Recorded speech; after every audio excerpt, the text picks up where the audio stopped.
Today I'm critiquing this property in the suburbs of London, and then I'm going to give it an Arvin score at the end of the video. So if you ever decide to buy a mansion like this, you won't make the same mistakes. I'm Arvin Haddad. I'm the how to buy a mansion guy. Let's watch this video together. Welcome to the Coromandel. What a beauty, huh?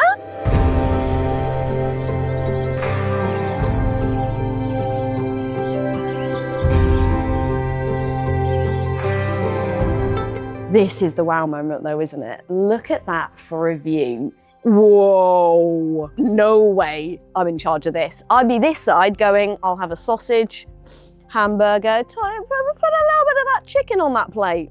Your very own wellness suite in your house. I mean, have I just walked into a world-class restaurant? Possibly. This is what I call a grown-up's kitchen.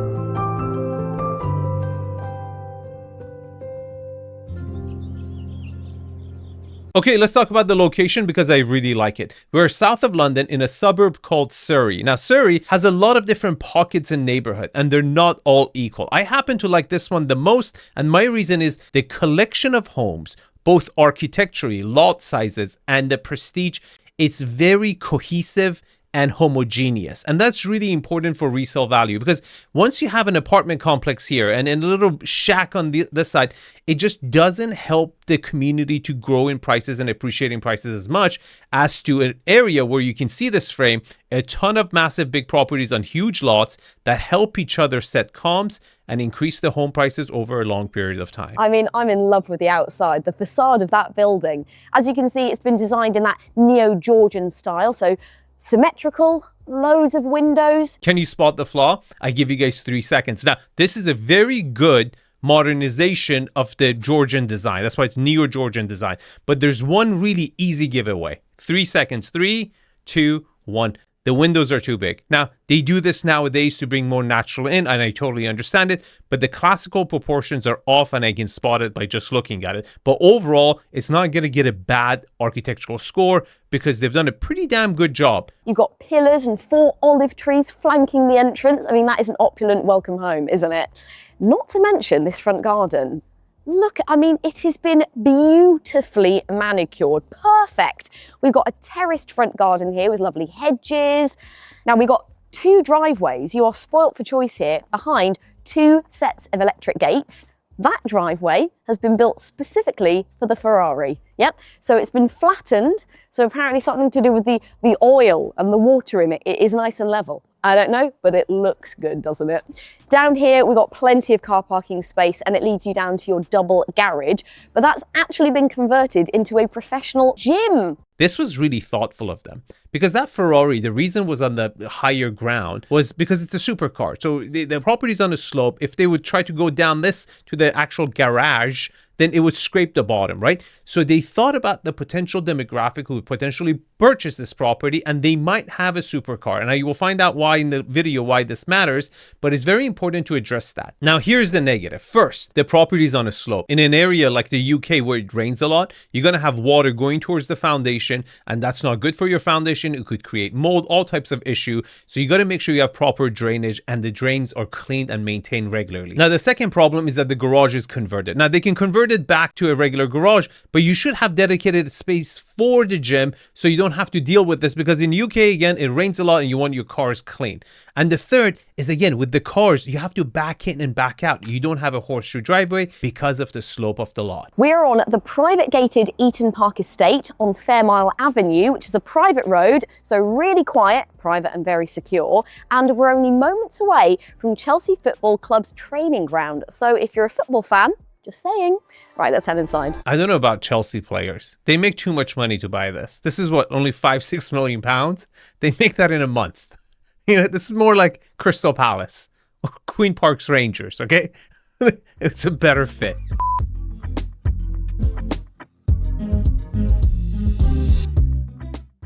Now this is what I call an expansive entrance hallway. Look at this, the size of it.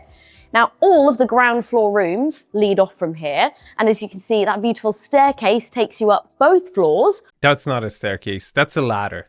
I don't know what it is with property developers in the UK. It's just they continue the same slope of the staircase when they get to the suburbs. You got to change it up, you know. This is one of the luxuries that people are asking for when you move to the suburb, to have that, you know, comfort of going up, not like climbing a freaking ladder. It's like borderline rock climbing. Now, this foyer that she just mentioned is really grand and it's really open. You see the depth of the yard. It has that wow factor, but it comes with a negative. Let's see if you can spot it. On the top floor is that wellness suite. I can't wait to show you that. Now, rather than having a cloakroom, they've actually got these really nifty inbuilt wardrobes here. Look at that, with a lovely soft close. All the cabinetry is by Polyform, so no excuse to be throwing your shoes and your bags and your coats everywhere. Nicely, neatly tucked away. It's one there, and one there. It would have been nice to have a bench to sit down. Yeah, it's very utilitarian, right? Like there's nothing here to hang out, have a little reception to sit down. It just doesn't feel cozy. It's really like get out. Do not hang out here whatsoever. And it's the heart of the house, okay? I'm giving you some hints. See if you can figure it out, what's going to happen later in the video. And space-wise, we've got 6,881 square feet, and we're on just under half an acre of land. Some of which you can see at the back there, that's the garden, but I'm going to take you now through to the kitchen. Let's go. I mean, have I just walked into a world-class restaurant? Possibly. This is what I call a grown-up's kitchen. It's a bit sexy. What the hell happened to architecturally? We were all like classic and Georgian, and we just came in and the finishes are super modern. I mean, the interior design is not talking at all to the exterior. Look, I understand modernizing and like freshening it up, giving it a modern twist to it, but this is like a white box modern interior on a very classical architectural style. It's a little bit odd. Very good sized kitchen though. You know, they've gone with this very minimalist and sleek look, lots of blacks and whites. Oh, it's a family home, don't get me wrong, but come the evening and the kids are in bed, maybe parents with some friends are, pop a bottle of bubbly. You could be sitting up here on the breakfast bar, bubbly bar. I just don't get the palette. Please, somebody explain to me why everybody in UK uses the color gray. If the answer is, yeah, the inspiration is from the low clouds, I'm gonna smack you in the face, because that's the worst thing you should get inspiration from.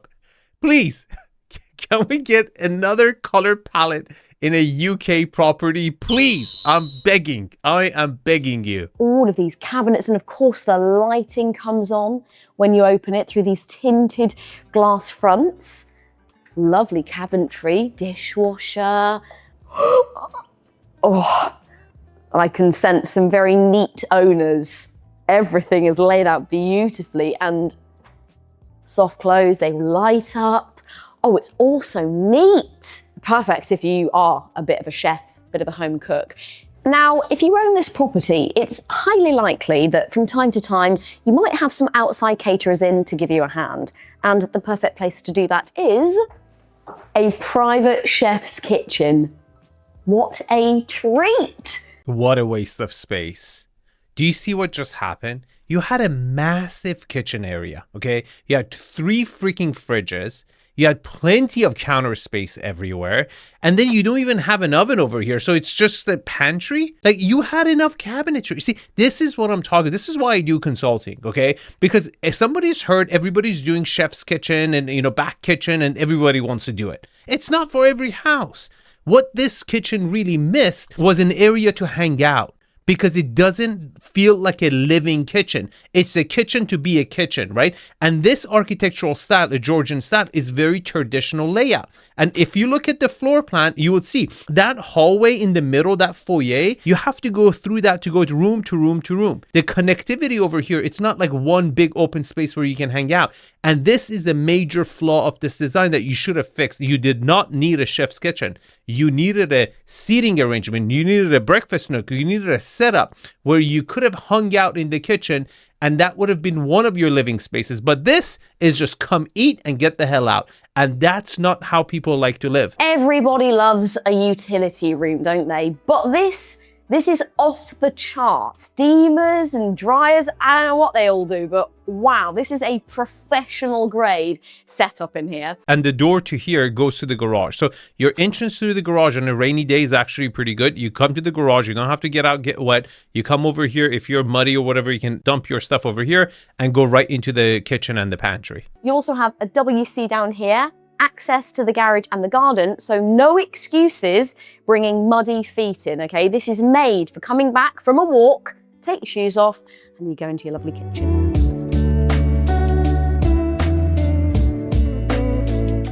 Adjoining the kitchen is your dining room, which is awash with light because of this. I've never seen such a big skylight.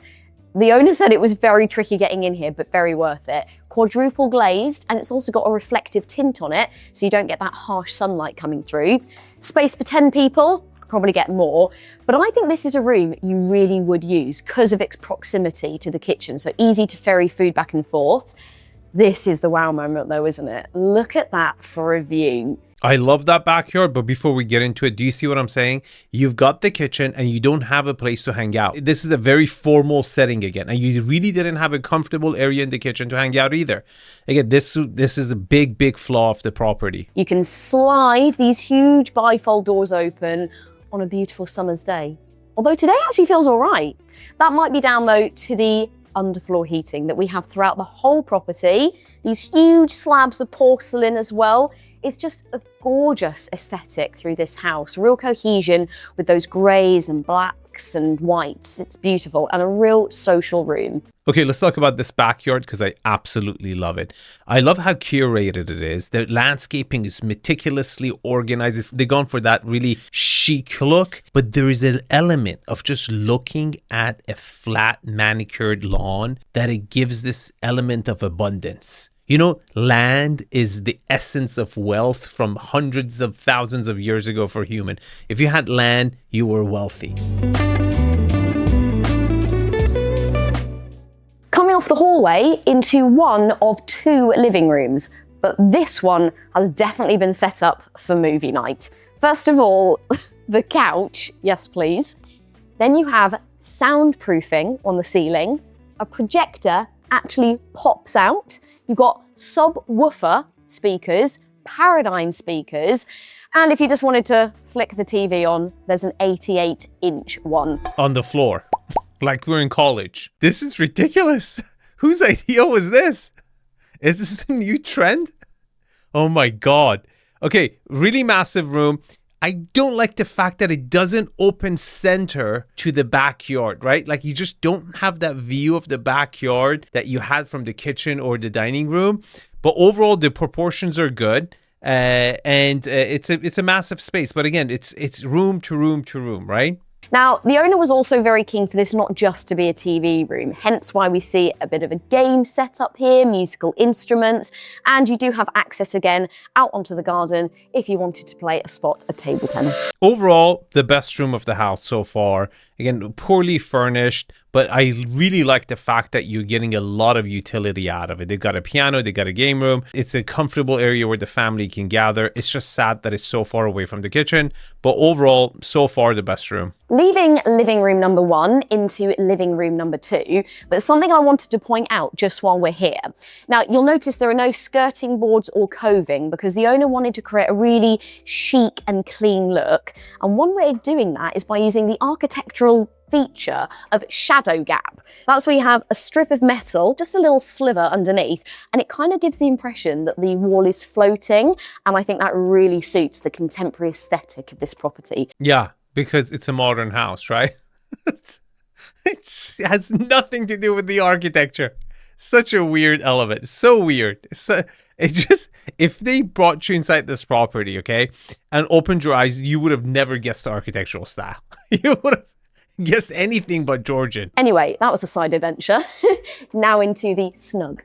Or maybe a secondary movie room, a playroom, yoga studio, a massive office. This is the kind of room where you can have a bit of fun with it. Yeah, that's why they put another TV on the floor. No, This should have been a bedroom. This is a classic example of having too much square footage and not knowing what to do with it. What the hell is this room for? And you don't have any other bedrooms downstairs. You have a small office, doesn't count. This is an area where you could have a downstairs office for that grandparent, someone older, guests coming in so they don't have to go through your living quarters to stay at. Why would you use this? There's no other use for it. This should have been a bedroom with its own bathroom as a guest suite, grandparent suite, something like that. Now, I did mention office, but you already have one of those. Yes. Boom, boom, boom, boom, boom. Yes. Oh, hi, sorry. Just using Mr. Muhammad Ali as a bit of inspiration, nailing these Zoom calls. Yeah, you can tell that the owners are into their films and their sport. Okay, definitely not a big office or an inspiring office, but it gets the job done. It's small. I personally don't care for fancy offices for a house as long as I get a lot of privacy. It's really far away from the living quarters of the house. It's by the front door. It gets a check mark, but just for the sake of being able to do your work. As far as flair and character, very low. And when you need to take a break from all that hard work, you've got a handy downstairs WC, which is very moody. How's the light looking on the camera there? Okay, not bad. So you got a powder room by the front door for your guests, and you got another one. If you're all the way by the kitchen, you can use the one in the laundry room. Not the nicest, but you get two average ones.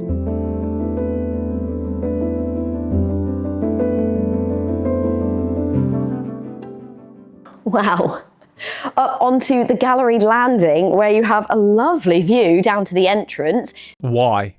You have a loft floor on top, so you're not getting natural light coming over here anyways. Did you really have to open this up? It's not doing really anything because your line of sight when you enter the property, you're not going to see up. You're going to be looking down. So I don't know why they've opened this up in the middle when you don't have a skylight, because there's a third level on top. There's an attic level.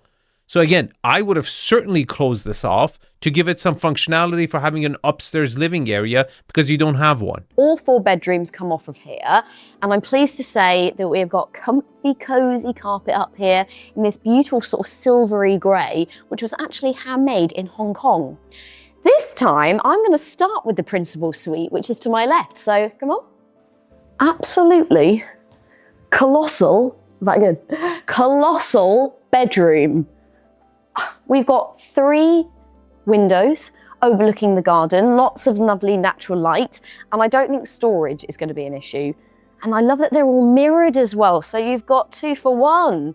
Although I will have to say you have to be careful of sticky fingers. But look at this. Are you telling me it doesn't have a walk-in closet? Are you serious? He just didn't know how to put one in? Oh my God, you got to be kidding me. You had this massive freaking space and you just put wall closets everywhere? There's no walk-in closet and you had this space for it. What the hell happened? Somebody needs to give me an explanation. And then I'm guessing this is storage as well. Let's have a look. Yep. Whoa. I mean, some of us would need a step ladder to get up there. And then you've even got a nice little reading nook. Very pleasant. But I've saved the best to last. This is such a bougie ensuite. How is this bougie, Hannah? Come on. This looks like an airport. This is horrible. There's nothing bougie about this. This area, not only being a landing, it's also sort of been designed as a gallery. So all of the lighting is projected at the walls so you can light up all of your precious artwork. Yeah, it does look like an art gallery instead of a home. It just such a stupid... It just has no soul. I mean, you might as well put some soulless painting there too to just add to the misery. It's really horrible. It just looks so... has no character, like complete lack of character. A really spacious bedroom with a wall dedicated to storage. I mean, these are really deep wardrobes as well. Oh my God. What? This architect just didn't know about walk-in closets. Like, what's that? How is this even a thing? And the rooms are massive. The rooms are for London, for suburbs of London, for Surrey. They're great sized room. And they just couldn't figure it out. How are we going to give each room a walk-in closet? And all of the bedrooms have their own en-suites. There is no compromise or favoritism when it comes to the bathrooms. They are all done to the same impeccable standard Of Marriott hotels. Horrible. Again, it's not up to par. Really, really not up to par. Really average finishes and no taste whatsoever. Like, why does modern have to equal lack of character? Why does modern have to feel like soulless? It's really disappointing. Bedroom number 3 is another generously sized room. This one does have a walk-in wardrobe though, so big fan of that. I like how Hannah was happy about this. And it's not that big, you know? It could have been much bigger. It's so interesting. I really want to know what happened. It's not that hard, you know, to make a walk-in closet. But these people were just against it. We're not doing it. Finally, bedroom number 4, another great size. And I'm glad to see more of that inbuilt storage. There we go, look at that slide. And the lights come on. It is such a good use of space. You can go all the way up to the ceiling there. And then just behind me, we've got another gorgeous ensuite. It'd be rude not to try this out, wouldn't it? Oh. Not gonna lie, I thought this was gonna be comfier than it is. It looks good. Good job, Hannah, keeping it real.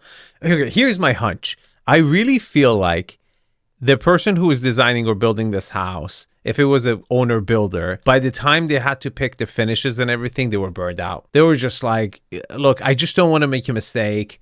Just give me the safest option, what everyone else does. And they've just done the most boring, an anti-architectural style that is possible. I understand wanting to modernize the interior design of an architectural style, but you don't have to make it completely soulless.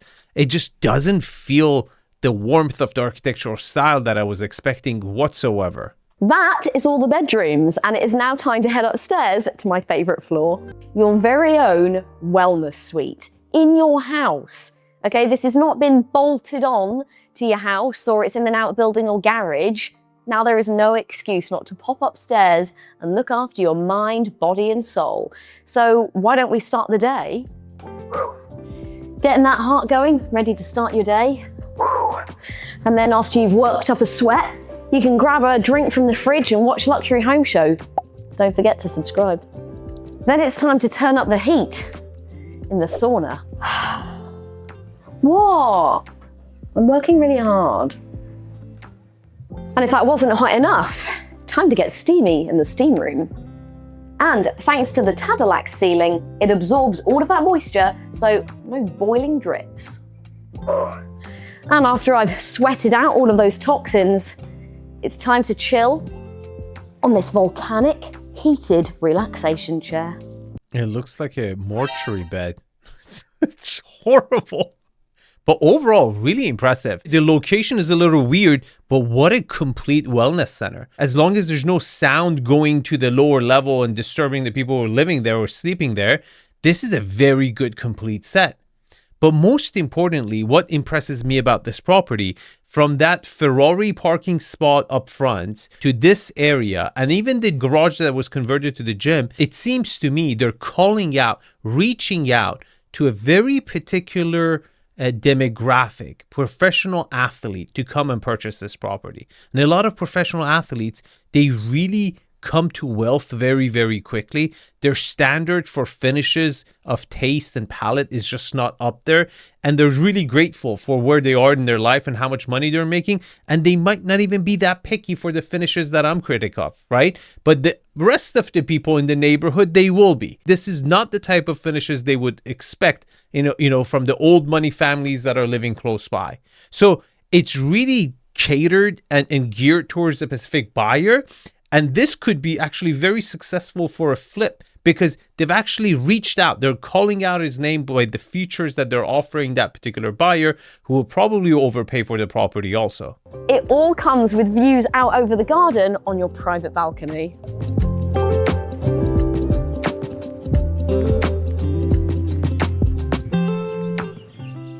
down into the garden. Now this is a really big size for any house, let alone in Cobham. Remember, we're on half an acre of land, and a good proportion of that is taken up by this outdoor kitchen.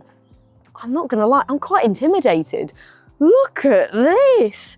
There's a lot going on here. I mean, these guys clearly like to cook. Okay, a very big outdoor kitchen, but an ugly one that does not whatsoever integrate with the architectural style of the house. Like, they continued the inside to the outside and they forgot we're on a classical facade over here. But the backyard is to die for. And you know what's missing? An outdoor swimming pool. And I get these excuses from people in London and in Northern Europe. Oh, it rains all the time. Doesn't matter. If you can afford this house, you can afford a swimming pool. And even if it's sunny 10 days in the summertime where you can do it, that's worth it. Because we have the same problem in Hamptons, in a lot of areas in northern part of America or even Canada, people still have swimming pools. And if you're into it, I really believe, especially if you have kids, you got to have a swimming pool. And this lot certainly had a fantastic area for it in the backyard, and they just didn't do it. Okay, on that note, let's give it an Arvin score. But before I do that, if you're planning to build a dream home or you're a developer, want to pressure test all your decisions before you submit them to city, I would love to be that guy to you. Here's the QR code for my inner circle. I would love to help you out. Location, one of my favorite parts of Surrey. I'm going to give it an 8. Lot quality, half an acre with really, really good dimensions. I'm going to give it an 8. Lot utilization, you don't have a private driveway and your frontage is a little bit sloped. It's just not really ideal. Your side setbacks are all right. Your backyard is massive. I'm going to give it a 7.5. Privacy, this is really good. On a private street that is gated, I'm going to give it a 9. Lot orientation, you're northwest facing, and for that reason, I have to give it a 6. Architectural style, Neo-Georgian style. I thought they did a really good job of modernizing a Georgian architecture, and for that reason, I'm going to give them a 7.5. Views, you don't have any views, it's going to get a 0. Layout, you have the wow factor when you walk in, but then you were room to room to room. You didn't really have a good flow. Not downstairs, not upstairs, not anywhere. And then you really lacked that 1 bedroom on the lower floor, but you had 4 bedroom upstairs and you had a decent indoor-outdoor floor for a UK property. I'm going to give it a 6.5. Scale and volume. Look, it wasn't ultra luxury, but it was definitely luxury. But what I really appreciated was the fact that almost all the room had really good proportions to them. And for that reason, I'm going to give it an 8. Finishes. This is perhaps the most disappointing part. The fact that the palette was off and it was all modern with no character whatsoever. I can't give it anything more than a 4.5. Okay, here's the Arvin score. And if you want to see Mark Wahlberg's property in Florida, check it out. It's really, really interesting. Thanks for watching, and I'll see you guys in the comments.